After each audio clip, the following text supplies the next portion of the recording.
po sa lahat. Good Narinig evening. po ako. Yes, narinig ka, bro. Ah, may tatanong lang po ako tungkol po sa Deliverance Prayer Book po. Pwede po bang gamitin ng ordinaryong member of Katoliko? Yung Deliverance Book po. Like ako, bumili po ako. Pwede po akong gumamit. Oh, bumili ka. Gamitin mo. At Oh. saka po, dapat po ba yung nag-read po ng prayer book, Deliverance Prayer po, dapat po mag-confess muna? May asawa ka, bro? May pamilya ka? Wala pa, single pa po ako. Single. Oh, so gamitin mo lang 'yan doon sa sa mga nakababata mong kapatid o di kaya sa sarili mo. Huwag mo lang babasahin ang exorcism prayer na nandyan at yung blessing of sacramentals. At saka po, dapat po ba mag-bless muna po yung book? Kasi po, sa Shopee ko po binili yung book na yun. Kung sa Shopee mo binili, pwede mo siyang ipa-bless online sa ating sacramental. Halimbawa, bukas may sacramental blessing tayo bukas. No? Ipapaalam ko pala ang online mass ay bukas alas 6 ng gabi hanggang alas 7. Okay po. Sige po. Thank you. Thank you, bro. Thank you. Okay, may online mass tayo bukas. So wala tayong online mass ngayong Sunday. Ang online mass natin ay bukas ng gabi. Alas 6 hanggang alas 7. Pagkatapos ng misa, may sacramental blessing, pa-bless mo yung yung handbook mo. Okay na ba 'yun, J. Samson? Opo, salamat po. Gracias. Salamat. Okay, thank you. Magsama ka na rin ng tubig para maging holy exercise o water, asin, huwag lang yung iodized salt, tsaka yung oil, mas maganda meron ka ring pure olive oil. Mayroon pure olive oil sa tindahan. Ano yung oras, bro? Nakalimutan ko. Alas 6 ng gabi. Alas 6 ng gabi. Okay. May online mass pa yan. May online mass pa yan. Pagkatapos ng online mass, sunod na sacramental blessing. Opo. Thank you, thank you. Okay, thank you, Brother J. Samson. Maraming salamat. Okay. Sunod naman natin, tatanong ngayong gabi si Kurt James Aguilon. Kurt James Aguilon, good evening. Hindi nakabalik siya. Ayan. Kurt James Aguilon, good evening, Kurt James Aguilon. Good evening, brother. Yes, good evening. Yes, naririnig ka, bro. At nakikita na rin kita. Finally. Finally. Good evening sa inyo lahat mga kapuntos. Simple tanong ko, bro. Pag yung tao may tattoo, ano ba yun? Makasalanan ba yun? O ano yan? Taong may? Maraming tattoo ba? Maraming tattoo. Makasalanan ba daw yung tao na maraming tattoo?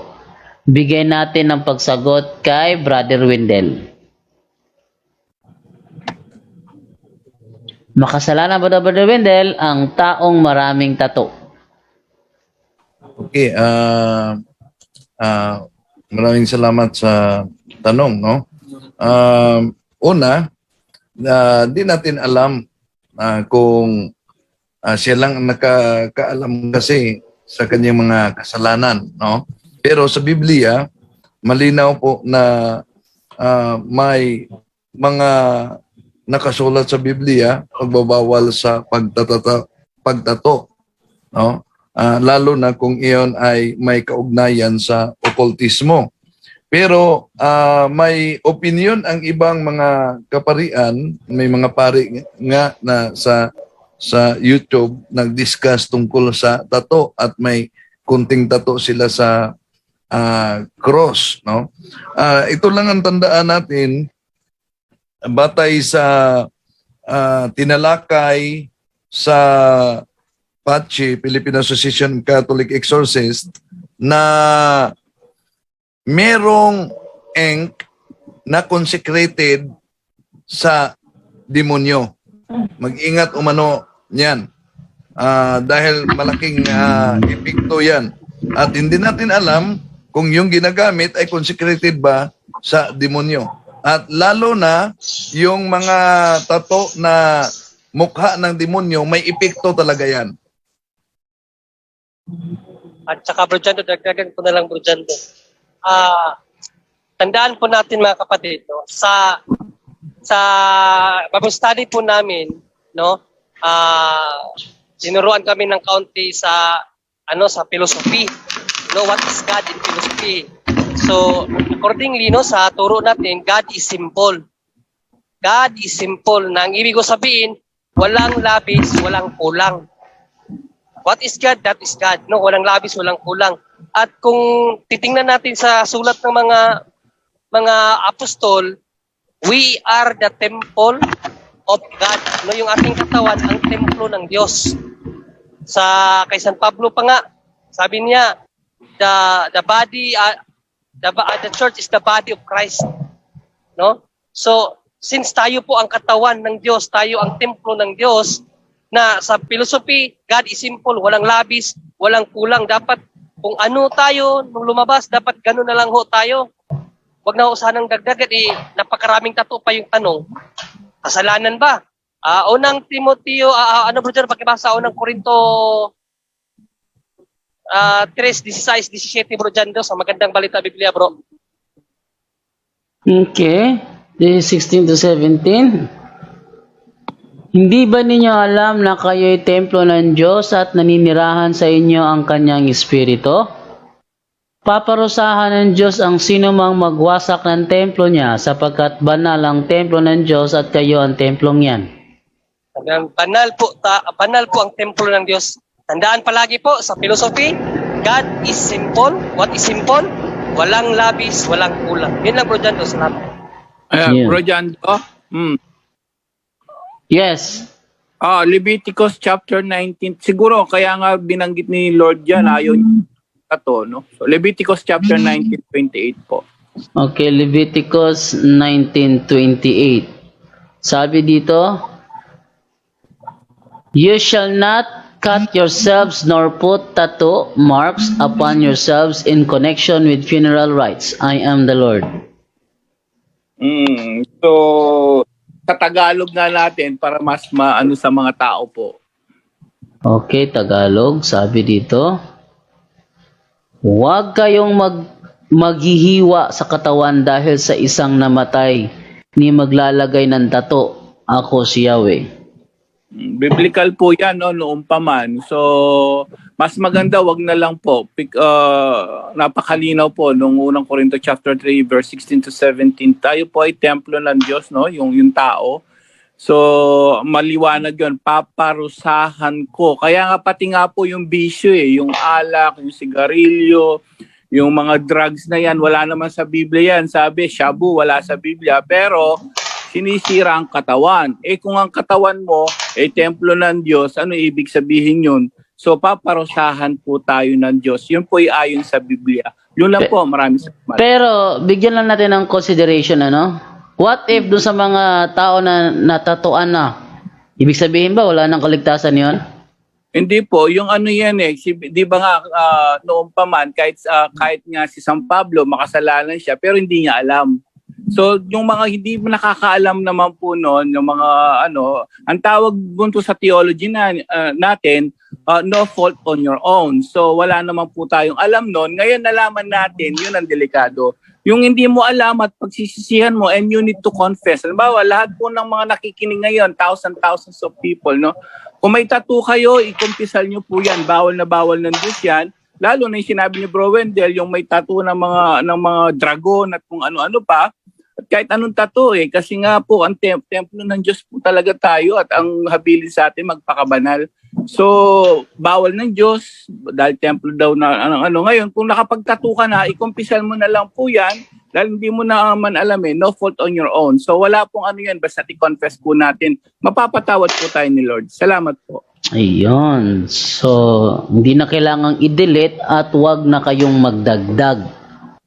Wag na kayong magbalak pang magdagdag at di naman necessary na i-delete nyo yan kasi Pag dinilit nyo yan sa katawan nyo, ay masisira yung balat nyo. Mga pinsan ko dati, Ano lang, Bro Jando, enough na yung enough na yon. question, no, yung talagang pakikipag-ugnayan natin muli sa Diyos. Enough na po yun, no, kung ano man yung nasa katawan natin, abay, mahirap na kasi tanggalin yon. So, Oo. dapat yung ating pong isip, puso, at kaluluwa dapat nasa Diyos na. Di ba? Yan nga sabi sa kasulatan, ibigin mo ang Diyos sa iyong isip, sa iyong lakas, at sa iyong kaluluwa. So, dapat doon na po natin i-surrender lahat. Kasi pangako po ni Yahweh sa mga nagbalik sa Kanya, Isaiah 1:18, kaya kang paputiin ng Diyos kahit gaano ka pa kapula. Yun lang po dyan, salamat. Okay, thank you. So, yan ha. Sa mga may tattoo na, ikumpisal nyo po yan. At doon sa hindi pa nakakapagpatato, wag na kayong magpatato.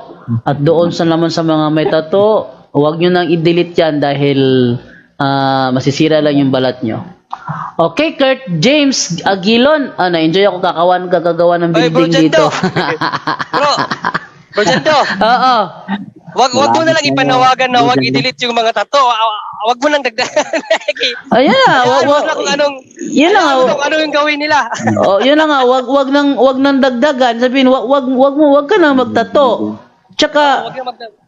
sabihin natin ngayon, may tato na, i-delete mo, hindi masisira yung balat mo. Yung mga pinsan ko kasi dati, napakaaga magtato kasi cool daw, cool.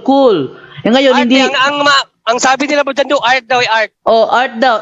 Kaso, hindi matanggap sa gaisano. Kasi isa sa mga, bawal sa gaisano, yung tato. May tato ka, bawal ka kahit konting lang dito sa daliri mo. Hindi ka, hikaw, lalaki, may butas ang tenga para hikawan. Hindi tinatanggap sa gaisano. Yan yung mga pinsan ko, dami nilang tato. Anong ginawa nila, pinlansa ba naman yung kanilang balat? Ay, ang pangit tingnan. Ang pangit tingnan. Wag mo na lang i-delete sana. Actually bro dyan, kung gusto talaga nila magpatanggal ng tato, dito sa Korea, mayroon pong laser. Tinatanggal yung tato sa pamamagitan ng laser, kaso lang napakamahal ng bayad. Ay, pamasahe. Lang. Okay. Thank you doon sa nagtanong. Sunod naman natin si Roderick Diza. Roderick Diza, good evening. Bro, di ka marinig bro. May headphone ka, may Bluetooth speaker ka. Pakiano mo muna. Ilorinig po ba ako? Ayan, naririnig ka na. Ayun. So, ang tanong ko po, kunyari, ako po, hindi po ako yung head of the family pa. Tapos, may nagpadugo sa amin dito sa bakuran namin noon. Kasi, noon, yun yung may naniniwala kami, pati ako sa albularyo pa. So, may nagpadugo noon. Tapos, nagamot naman yung parang kati-kati ko dun sa mga maselang bahagi ng katawan ko, ganun. Ilang taon na yon. So, kung kahit hindi ako yung head of the family, pwede po bang ako yung mag-break ng consecration ba yun? Dahil hindi ata naniniwala yung magulang ko na need nila gawin yun. Brother Widel? Okay, una, mas mabuti talaga na makatikais yung mga magulang mo. Bakit? Una, kung ikaw mangungumpisal at i-renounce ang naturang occult practice at sila ay hindi nangungumpisal at hindi nag-renounce, sila ang pwedeng tatamaan sa retaliation. Sila ang madaling ma-retaliate dahil sumangguni sila sa occultism. Kaya sa pag-practice talaga, lalo na kung may kaugnayan sa occultism, hindi lang yung isa, kundi buong pamilya, dapat ikatikais. Yun po. Brother Roderick? May isa pa po akong tanong kasi medyo bago-bago na po itong nangyayari. Kasi meron po yung tinatawag na parang seno organ transplantation na kasi mahirap po yung parang may magkaroon ka ng organ donor tulad ng mga puso, kidney, ganon. Ang nangyayari po ngayon, may mga sa ibang bansa, ginagawa po sila, clone yung puso ng baboy, tapos yun po yung pwedeng gamitin dun sa tao na ipalit sa puso niya. Yung ganun po ba wala naman po bang masamang implikasyon kapag kunyari magiging recipient ka nung ganun na parte ng hayop tapos yun yung gagamitin sa'yo para lang mabuhay ka? Mahirap na tanong yan. Brother Wendell, ikaw sumagot nun. Mahirap na tanong yon. Okay, maraming salamat, no? Sandali muna. Iwan ko muna to. Okay. Maraming salamat, kapatid, no? Sa tanong. Una, ang tao ay di pwedeng pag-eksperimentuhan, no? Ikalawa, ang tinatawag na violation of natural law ay di talaga matanggap yan, no? Yung mga violation of natural law. Ano po ba yung natural law? Pwede po ba na ang puso ng tao ay puso din ng baboy? So, kaya nga, matawag na natin na yan ang violation of natural law. Nauna nating tinalakay ang tinatawag na halimbawa yung pag walang anak, kumukuha ng paraan o pamagkaanak sa pamamagitan ng ibang binhi, nagkaanak, nabuntis din. Pero violation of natural law pa rin yan, kapatid. Kaya ang anumang violation of natural law ay matawag natin na immoral. Rajando? Okay. Brian, Yes, Brother Angel? meron na nangyaring ganyan sa US. Nag-experiment sila eh. Nilagay yung puso doon sa matandang Amerikano, puso ng baboy. Ilang araw lang patay. So hindi uubra po, hindi uubra talaga 'yan. So iba kasi tandaan natin, iba yung immune system ng baboy kaysa sa tao. So nilagay po talaga na ano yan sa CNN, may liga ko kasi manood ng CNN ng news. So may isang Amerikano doon nag-experiment sila, nilagay nila US na 'yon sinubukan pa rin 'yon. Pero hindi umubra, namatay din po yung tao. Yun lang po, maraming salamat. Brother Rick Diza, okay na ba yon? May isa na lang po na huling tanong. Okay, go ahead.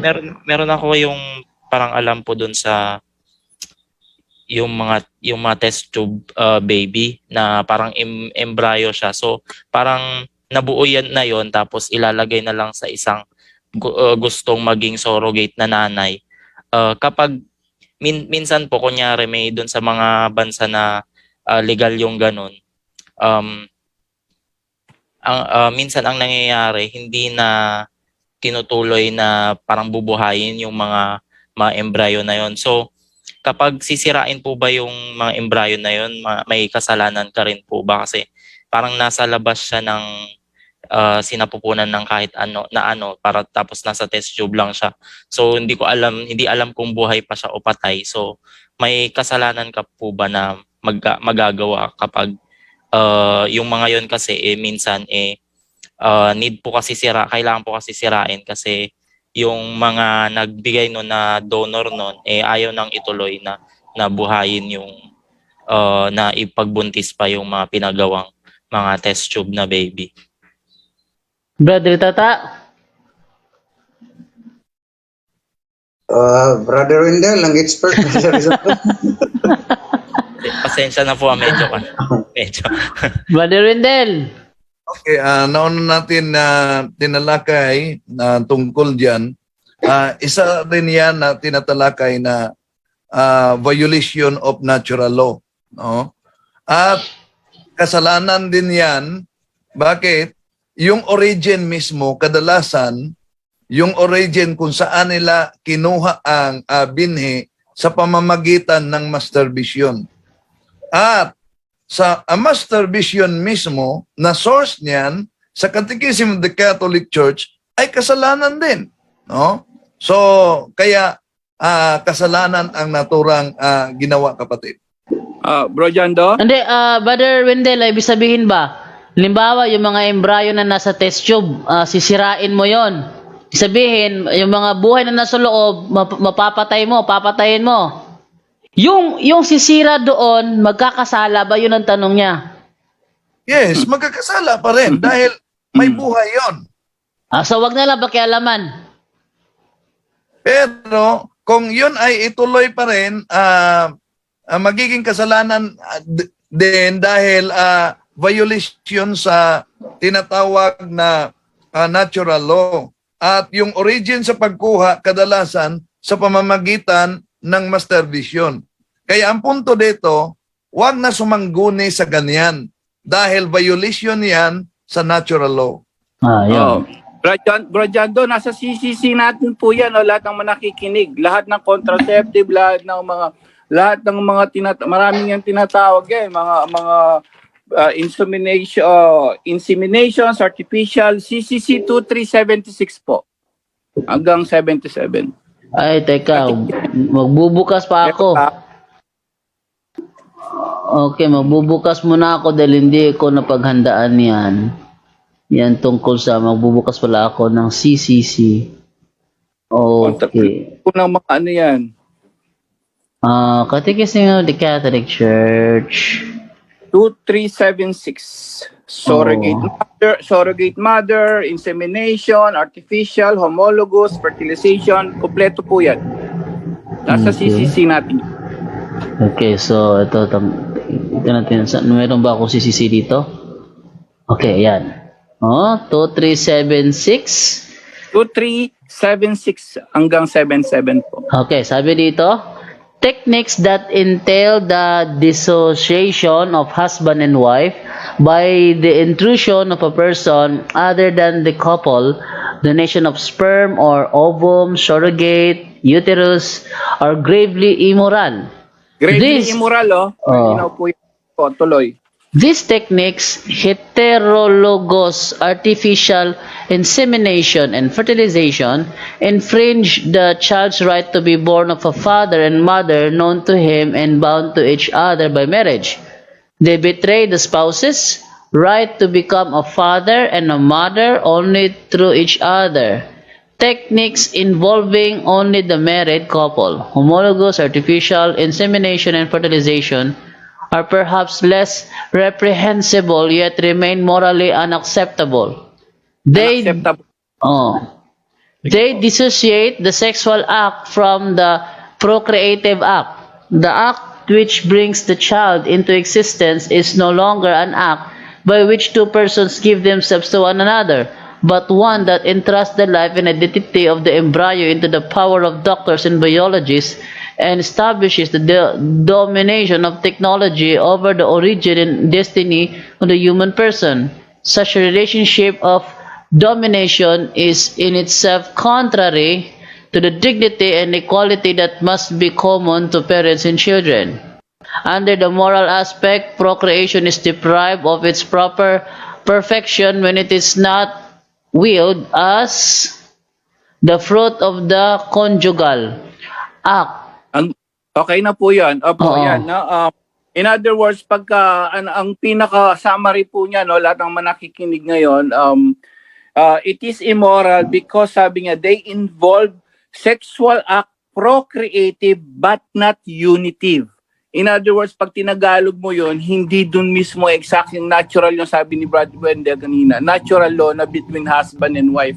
So kahit anong gawin po natin, ibigay mo yung sperm mo sa iba, o magpa-test tube kayo, that's not even natural. So sa Catechism of the Catholic Church, malinaw po yan, turo po ng simbahan yan, 2376, 2377. That's immoral and that's a grave conduct and that's mortal sin po.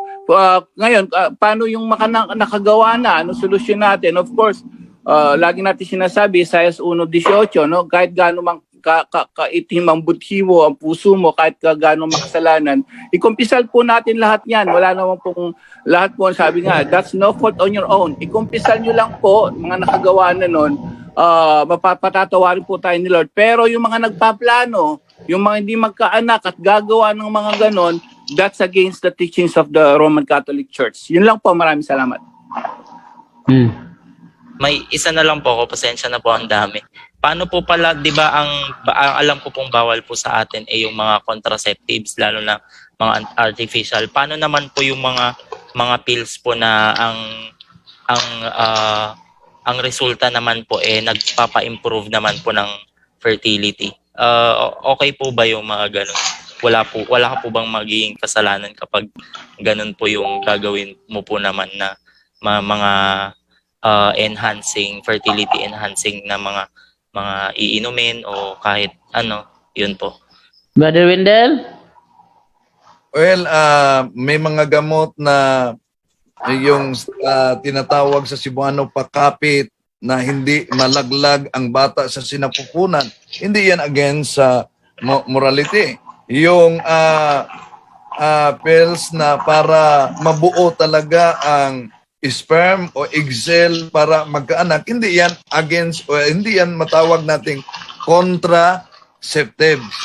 Yung contraceptives, yon ang mariing ipinagbabawal dahil pinipigilan ang pagbuo ng buhay sa loob ng sinapupunan.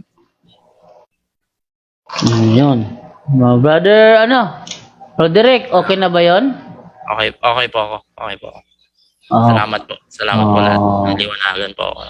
Okay, thank you. Napakaganda ng katanungan. Very intelligent, no? So, sunod naman natin si Ate Josica. Ate Josica. Hello, good evening, bro. Yes, good evening. Ay, ano lang yung matanong ko about last Eid kasi nagkasagutan kami ng madam dito. Kako, bakit pipilitin niya akong i-convert sa Muslim?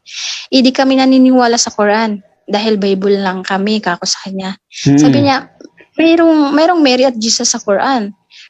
Pero hindi siya anak ng Diyos. Walang anak ang Diyos. At messenger lang si Jesus, hindi tulad ni Muhammad na last messenger, sabi. At si Muhammad daw ang last, hindi si Jesus. Sabi ko, hindi wala nga sa Bible namin ang ngalang Muhammad. Isa inyo lang yan, mga Arabo, Muslim. Sabi ko. Sabi niya, binago daw kasi ng tao ang totoong turo ng Bible. Hindi daw tama. Ang Quran daw ang tama. Kaya doon kami nagkainitan. Pero sinama niya ako sa istirahan ng Eid. Tapos doon parang na-contaminated kasi yung pagdating namin doon, nung gabi, hindi nagpatulog yung mga bata. Tapos nagsuntukan yung mga magkapatid. Nag-away sila. Tapos hindi makukulit yung mga anak nila. Hindi nagpatulog nga. Ang gusto ko lang doon na anong dapat na isagot para di nila ako kulitin na tao lang si Jesus, hindi anak para hindi daw ako ma-imperno, mapakumbert daw ako. Tapos sabi ko, yung kakulitan nakukulitan ako sa kanila. Tapos si Muhammad naman 5 ang asawa, sabi niya hindi 5, siyam, sabi ng madam ko. Sabi ko, lahat siyam? Kako naman, ganyan ba ang tama na propeta o messenger, daming asawa? Kaya ako naniwala kay Jesus na anak siya ng Diyos dahil hindi siya nag-aasawa at saka hindi siya nagkakasala ako sa kanya. Ayun, talagang init ang ulo ko noon. Anong gagawin ko noon, bro? Anong dapat kong sabihin? Yun lang. Sabihin mo na ayaw mong pumasok. Yun lang. Simple lang. Ayaw kong pumasok. Kasi, alala na yung sinabi ni Ibrahim Roma sa isang video niya na sa atin sa Kristiyano, okay lang palipat-lipat ng reliyon. Walang problema sa atin Kristiyano. Ganun, okay lang. Walang problema doon. Lipat ka sa Badista, kinabukasan Iglesia ni Cristo, kinabukasan Katoliko, kinabukasan Mormon. Walang problema. Lipat kayo kung gusto nyo lumipat. Pero sa Islam, hindi. May tinatawag silang murtad. At i-review mo yung video ni Ibrahim Romas kung ano ang definition ng Islam sa mga Muslim na magmumurtad. Anong mangyayari? Meron silang murtad. Tayo, murtad. Sa atin, okay lang. Lipat ka ng iba. Pero definitely, di yan tama. Pag alam mo na yung totoo, halimbawa, alaman mo na Katoliko yung founded by Christ in the 1st century, tapos dilipat ka pa sa Seventh-day Adventist na founded ba noong 1863, nasa sayo na yan. Pero Mm-mm. sa Islam meron silang murtad. Yun ang ano. Oh, yun. So, sabi mo lang ayoko. Kung ayaw mo, wag mo. Yun lang. Parang pinag-initan ako eh. Ganito, sister, ganito din ang tanong ka, ano ang isasagot mo sa kanila, no? Unang-una, wag kang sumama ulit, no? Dahil kalawang Juan 1:11, pag sumama ka, nakinig ka, ikaw rin mismo ay magkakasala. Pakibasa nga, Bro Jando, muna dyan, Bro Jando. Okay, ikalawang Juan. 1:11. Ikalawang Juan. Jess. Oh, 10-11. Okay. oh. Sabi sa 10-11, sino man dumating sa inyo na ibang turo ang dala ay huwag ninyong tanggapin sa inyong bahay, ni huwag ninyong batiin. Sapagkat ang bumabati sa kanya ay nagiging kaisa niya sa masamang gawain. Yan, ultimo pagbati kapatid, wag mong batiin. Lalo na yung sinamahan mo, wag mong samahan. No? Kapag kinukulit ka, sabihin mo ng ganito, this is our Catholic faith. I believe in one God, the Father Almighty, creator of heaven and earth, and in Jesus Christ, His only Son, our Lord, who was conceived. No? Kung memoryado mo yung I believe in God, or mas Yun better. na nga bro. Ang sabi niya sa akin, nagkamali daw ang Bible. Bakit daw? Huwag kang maningit sa binago kanya. Huwag kang makinig sa kanya, no? Dahil historically, what is creed? No? Pananampalataya natin mga Katoliko yan. According sa mga scholar, ang credo ay parang lubid. No, na simula nung Italia, nung unang panahon, nung panahon pa ni Kristo, itinali yan, magpasa hanggang ngayon, yan ang ating sinusundan. Na pumasok man tayo kahit sa ang kuweba, pumasok ka man, ito yung analogy ng mga theologians, kahit pa pumasok ka sa isang kuweba na maraming butas, hindi ka mawawala dahil nakahawak ka sa lubid na yan. Yan ang kahulugan ng credo. Kahit saan ka pumasok na hindi ka mawala dahil hawak na hawak mo yung lubid. Yan yung credo natin na magpasa hanggang ngayon ay dala-dala yan ng pananampalatayang Katoliko. Sabihin mo lang yan, tapos kung ayaw niya makinig, huwag ka rin makinig sa kanya din. Stop na. Huwag kang makinig sa kanya, huwag mo siyang samahan. Yun lang. Stop na. Yun lang gagawin mo. Stop na. O di kaya tanungin mo siya, ano yung murtad sa Islam? Pag panaliwal niya sa iyo yung ano yung murtad sa Islam, ano yung kanilang hatol doon, edi doon mo siya sagutin kung papayag ka ba punta sa kanila o hindi. Rajando? Yes, Brother Wendell? Kung sasabihin nila na ang Bible natin ay mali, ibalik mo sa kanya. Sabi ng mga Muslim, si Muhammad ay hinulaan sa Bible. Kung ang Bible mali, sang-ayon ba siya na si Muhammad ay hinulaan sa mali na aklat? Yun ang problema. No? At ikalawa, kung ang Quran ay tama at ito ay salita ni Allah na kinikilala nilang Diyos. Sa Quran, Kapitulo 1, versikulo 1, ang nakasulat, in the name of Allah, the most gracious, the most merciful. Itanong mo sa kanya, sino ang nagpahayag nito? In the name of Allah. So, sang-ayon ka ba na si Allah ang nagsabi nito in the name of Allah, so si Allah ay tumatawag ni Allah. Maliban dyan, sa 5, sabi dito, you alone we worship. You alone we ask for help. Tanong, sino po ba ang nagsabi nito, you alone we worship? Sino? Si Allah o si Muhammad? Yun, mahirap nilang sagutin yan. No? Tapos sabihin na last messenger si Muhammad, hindi daw si Jesus. Yun ang kanilang paulit-ulit na argumento. Opo. At ang batayan nila itong Quran na ito, no? Quran ang pinagbatayan nila na sinugo daw ng Diyos ang kanilang propeta na si Muhammad. Ang problema po, ibalik natin sa kanila yung tanong din, no? Una, ang Quran po ba ay salita ng Diyos? 'Yon. So, Oo daw. Salita daw ng Diyos yan, bro. dapat talaga ito ng Diyos. Papilit sa atin. Ito ng Diyos. Yung binasa natin kanina, you alone we worship. Sino ang nagpahayag niyan? Oh. So, logical lang po para magiging batayan ang Quran, no? Lalo na ang Quran ng aral na sinugo ng Diyos si Muhammad, ay kailangang mapatunayan ng mga Muslim na Diyos mismo ang nagsabi ng Quran. Ang problema ng mga Muslim ay hindi nila mapatunayan na Diyos mismo ang nagsabi sa Quran na kinikilala nilang banal na kasulatan. At hindi din nila mapatunayan na yung kausap ni Muhammad ay anghel ba talaga yon? Bro Jando? At saka Bro Jando, dagdag ko na lang Bro Jando, no? Sister, tanungin mo siya, sister, alin ba ang kapanipaniwala? Ang nauna o ang nahuli? No, siyempre na mas kapanipaniwala, mas maniniwala tayo sa nauna.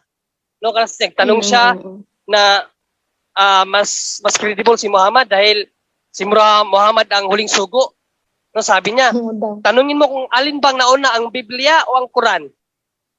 Kasi historically nauna talaga ang Biblia. O basahin natin ang Biblia kung mayroon pa bang susunod kang Jesus. Hebreo 1:2, Bro Jando, 1:1 hanggang 2. Sige, tingnan natin ang sinasabi sa Hebreo 1:1 hanggang 2. No, sa mga nanonood ngayon, ito ay kasamahan namin Kristiyano, kailangan naming sagipin ito. Hindi namin hayaan na mapunta sa Noong una, nagsalita ang Diyos sa ating mga ninuno sa iba't ibang panahon at sa iba't ibang paraan sa pamamagitan ng mga propeta. Ngunit sa mga huling araw na ito, siya'y nagsalita sa atin sa pamamagitan ng kanyang anak. Sa pamamagitan ng anak ay nilikha niya ng Diyos ang sanlibutan at siya ang piniling tagapagmana ng lahat ng bagay. Sabi, sa huling araw na ito, siya'y nagsalita sa pamamagitan ng kanyang anak. Huling araw. No? Huling araw na nung time na pumarito si Panginoon Jesus. That is the last the last time na ang Diyos na mismo ang pumanaog sa pamamagitan ni Panginoon sa Kristo sa kanyang anak. Yun na yung pinakahuli, wala na hong iba. Dahil pagkatapos po ni Jesus, ang kanya na pong iglesia, ang kanyang simbahan ang itinatag. So wala na pong another prophet like Muhammad, wala na po. No? Kaya pwede kong sabihin, bro, na yung yung Quran nyo ang fake, hindi yung Yes, Bible mas namin. may right ka dahil nauna ang Biblia, ang Bible. Sila ang gumaya. 4th century. Sila ang nakikopya po. Yes, no, hindi ko lang alam kung anong taon talaga na compiled ang Quran, pero ang Muslim 6th century lang yan. No, Bro Wendell, ano ba yung Quran, Bro Wendell? Bro Tata, yung Quran. 644. 644, ang Bible, 4th century, nandyan na. So, mas maniniwala tayo sa nauna kaysa nahuli. Parang ganito lang yan. No? Ang aral, according sa palagi kalaban ni Bro Jando, itong mga MCCI, magbate do sa aral. Nauna na ang Katoliko, may aral na sila na nangungupya na lang. Kanino tayo dapat maniniwala? Sa nangungupya o sa nagpasimula ng aral? O ganun lang po yun palagi po. O yung yung mga logical na reason, yun po ang irason natin. Nauna po Jando. Okay, Ate Edna. Sa case po kasi ni Sister Josica, ay delikado po siyang makipag-argue doon sa amo niya, lalo na sa Saudi siya. Ang natin dito is wag lang siyang makipag-argue. Nasa pala siya? Nasa Saudi? Opo. Oo nga. Ano po bang pinakang safe na gagawin ni Sister Josica na hindi siya ma-convert? Hindi naman sila namimilit siguro. At sister, Tumanggi na lang siya. tumanggi ka, no? Sabihin mo, I was born Catholic, no? I will live Catholic, I will die Catholic. Ganun na lang. Sige bro, yun na lang ang sagot ko. Kasi lagi na lang yung pinapapilit Sabi ko nga, hinahanapan ko nga siya Saan ba yung biological father ni Jesus kung talagang tao lang siya? Yung kausap Doon mo, lang si siya Jessica, kaibigan mo? Ay, madam ko yun mismo. Nagkikwentuhan kami lagi. Pero- Lagi niya ako pinapuntahan sa room ko. Pero magkaibigan kayo. Oh, medyo. Pero noong talagang sinagot-sagot ko na siya, parang nag-iba yung ano niya, hindi niya ako pinapansin, parang masama yung loob niya kasi talagang hindi ako mapilit. Brother Jando, Oo. sa case kasi niya, naalala ko, dito din sinabi niya na kinokonbinsi siyang maging Muslim, bibigyan siya ng gold. Oo, Ah. hindi naman ako nadala noon. Bibigyan na siya ng mahalaga gold. naman sa akin. Wala na sa akin yung sweldo ko kaysa yung bigay, hindi naman yung, ano sa kalooban ko. Sister, yan yung sinabi ni Satanas nung nilinglang natin Panginoong Kristo. Ibibigay ko sa iyo ang buong mundo, ang kapangyarihan, sambahin mo lang ako. Nung sabi ng Panginoong Naalala Kristo, ko yun, bro. Naalala sabihin ko mo, yan. wag mo lang sabihin na umalis ka Satanas, wag mo lang gawin gano'n. Basta, Sige. wag mo lang tanggapin yung offer, yun lang. Brother, Thank you, bro. Yes, Brother Tata. may nakilala ko dito sa atin sa Usabes na mula sa Saudi. Napilitan siyang ano na lang, napapretend na tinanggap niya ng Islam dahil may banta na siya sa kanyang amo. Ngunit pagdating niya dito sa Pinas, nagkumpisal po siya, kinukumpisal niya at balik siya sa Katoliko naman siya, totoo naman siyang Katoliko. Pero ngunit lang, yun lang ang ginawa niya dahil po para maprotektahan po yung buhay niya. Dahil kung tingnan natin ang si Muhammad, nagtatagyo ng Muhammadan Army. Yun, mga anong bansa nila yung ano po ba yung susulungin nila, Brother John, no? Lulusubin. Then pag matalo nila makangkerd nila sa yung digmaan, yun, inject yun na lang nila inject yung doktrina nila. So, ibig sabihin, sa history ng Islam, ang ibang bansa naging Islam, pero hindi yun sa mabuting paraan. Sa puso. Hindi sa mabuting paraan. So, yun ang mga strategy nila. So, kung pwede, wag ka na lang argue sa kanila para posible kayo sa kanila. Pero mas maganda, mag-aral pa kayo patungkol sa Islam. Kahit basahin mo yung biography ni Muhammad, naging propeta lang si Muhammad sa pagkatapos niyang pumasok sa isang yungib sa Medina, Arabia, at paniwala na niya, pakita niya si Angel Gabriel, di ba? Nag-rebel niya si Angel Gabriel, paglabas niya ay propeta na. Yun ang pinapatol ni... Pahingi ng link nun, bro. Pahingi ng link nun, wala ako. Yun ang pinapattern ni Manalo. Dahil ang kamanalo lang, sa isang kwarto lang, 3 araw lang kain, gabi, pag balabas niya, anghel na. Di ba? So, i-search lang sa Google mo, ano na yun? Lalabas na yung biography ni Muhammad. Isa na yun lalabas na pumasok siya sa isang cave o yungib sa Saudi Arabia sa Medina. Mount Hira yun, Mount Hira. Mount Hira, at paglabas niya, 3 araw, 3 gabi, walang kain. Ano po siya, nag-ayo no. Paglabas niya, propeta na, at yun na ang ipaniliwala niya na siya ay nagpakita sa kanya si Angel Gabriel. Dahil hindi siya marunong magbasa magsulat, mayroon siyang porcalypse. Yung porcalypse na yung nagsulat na sa Quran. Kung basahin natin ang World History by Lenny Goldman, ang Quran ay borrowed stories from Old and New Testament. Hiram lang sila ng istorya mula sa Lumang Tipan, Old and New Testament sa Biblia. Yun ang dahilan na magkiklim sila. Mayroon namang meri sa amin sa Quran. At kinukopya lang yun nila.